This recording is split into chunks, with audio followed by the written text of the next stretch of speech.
Assalamualaikum warahmatullahi wabarakatuh. Perkenalkan, nama saya Siti Nur Zainab dari kelas A4 BKI, NIM 224 011 0029. Sebelumnya saya berterima kasih kepada Bu Mu'allamatul Musawwamah selaku dosen pengampu mata kuliah Sejarah Peradaban Islam. Di sini saya akan mempresentasikan materi tentang peradaban Islam pada masa Nabi Muhammad SAW. Kehadiran Nabi Muhammad pada masyarakat Arab melahirkan pengalaman baru pada dimensi ketuhanan yang mempengaruhi segala aspek kehidupan masyarakat. Nabi Muhammad SAW dengan cepat mendapatkan kepercayaan bangsa Arab dan menunjukkan kemampuannya dalam mempengaruhi kehidupan masyarakat Arab bagian dari nilai budaya Arab pra-Islam untuk beberapa hal diubah dan diteruskan oleh masyarakat Muhammad dalam tatanan moral Islam. Nabi Muhammad dilahirkan pada tahun Gajah, tahun di mana pasukan Gajah Abraham menyerang Mekah untuk menghancurkan Ka'bah. Namun pasukan Abraham dimusnahkan. Peristiwa tersebut terjadi sekitar tahun 570 Masehi atau 12 Rabiul Awal. Nabi Muhammad dipercayakan oleh Halimah dari suku Bani Sa'ad untuk diasuh dan dibesarkan hingga Nabi berusia 6 tahun. Pada saat usia 6 tahun, Nabi Muhammad kehilangan kedua orang tuanya. Nabi Muhammad kehilangan ayahnya lebih dulu yang bernama Abdullah, kemudian ibunya yang meninggal bernama Aminah. Setelah ibunya meninggal, Abdul Muthalib, kakek Nabi, mengambil alih tanggung jawab untuk merawatnya. Namun 2 tahun kemudian, Abdul Muthalib meninggal dunia karena rentan. Tanggung jawab selanjutnya beralih kepada paman Nabi Muhammad yang bernama Abu Thalib. Sang paman sangat dihormati baik oleh suku Quraisy maupun penduduk. Di usianya yang masih muda, Nabi Muhammad SAW bekerja sebagai pengembala kambing milik keluarganya dan warga Mekah. Sejak kecil, Nabi Muhammad menunjukkan sikap kemandirian, kejujuran, disiplin, sabar, pemaaf, sopan santun, dan kasih sayang terhadap orang lain sejak kecil, bahkan kepada orang tua, dan taat kepada Allah. Kegiatan ini membuatnya jauh dari segala nafsu duniawi. Oleh karena itu, sejak muda Nabi Muhammad sudah dijuluki Al-Amin atau orang yang terpercaya.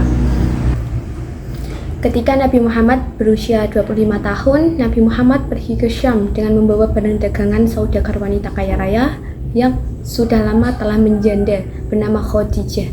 Pada perdagangan tersebut diperoleh laba yang sangat besar. Kemudian Khadijah terkesan hingga akhirnya melamar untuk dijadikan suami.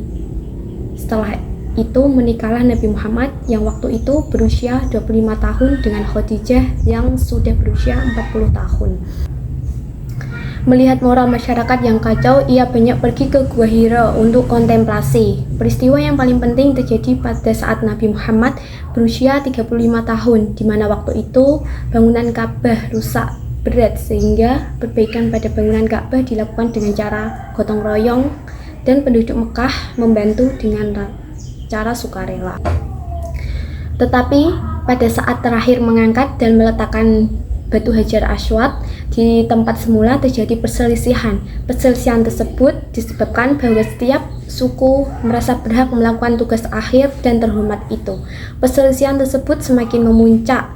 Namun para pemimpin suku Quraisy sepakat bahwa orang yang pertama masuk masjid esok hari dialah yang berhak meletakkan Hajar Aswad tersebut.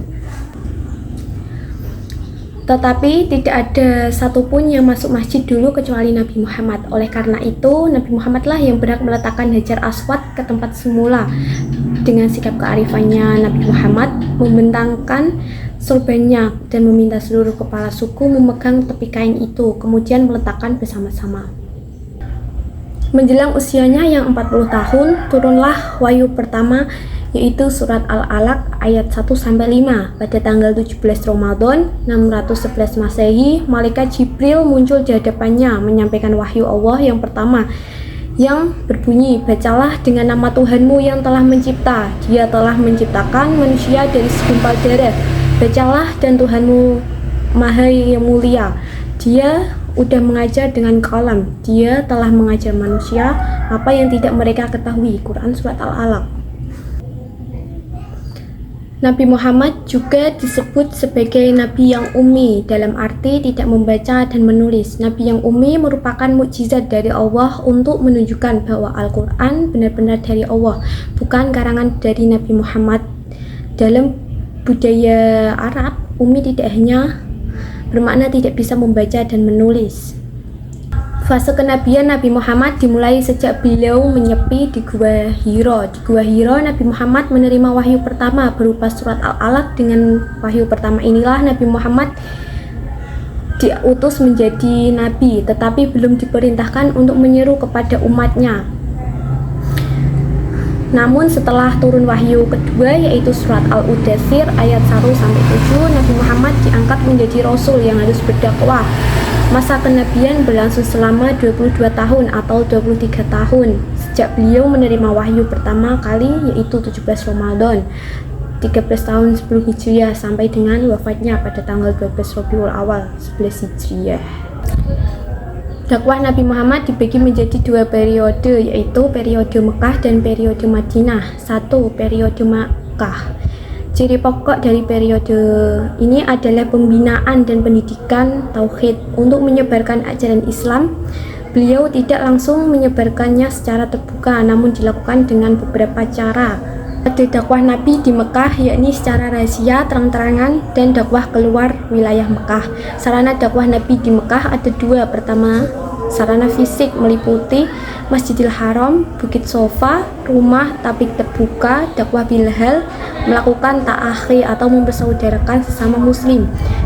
Kedua, sarana non fisik meliputi hubungan Rasulullah dengan Allah, kejujuran dan kepribadian Rasulullah yang luhur, kehati-hatian dan kewaspadaan, dan menerapkan strategi dan sistem yang tertata baik. Hambatan-hambatan yang dialami Rasulullah SAW ketika menyiarkan Islam di Mekah. Rasulullah SAW pun tidak luput dari tipu daya dan siksaan, diintimidasi, dimaki, dan dimusuhi. Sedangkan pada periode Madinah, ciri pokok dari periode ini adalah pendidikan sosial dan politik. Madinah dianggap sebagai tempat lahirnya Islam yang baru karena ruang dakwah di Mekah semakin terbatas untuk kaum muslimin.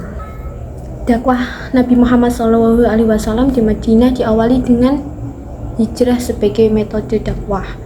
Negara Madinah dijadikan sarana baru dakwah Rasulullah dengan mendirikan masjid dan menjalin persatuan sesama muslim, turunnya perintah jihad, dan pada akhirnya masyarakat Madinah di bawah naungan syariat Islam. Cukup sekian presentasi yang telah saya sampaikan, kurang lebihnya mohon maaf. Wabillahi taufiq wal hidayah. Wassalamualaikum warahmatullahi wabarakatuh.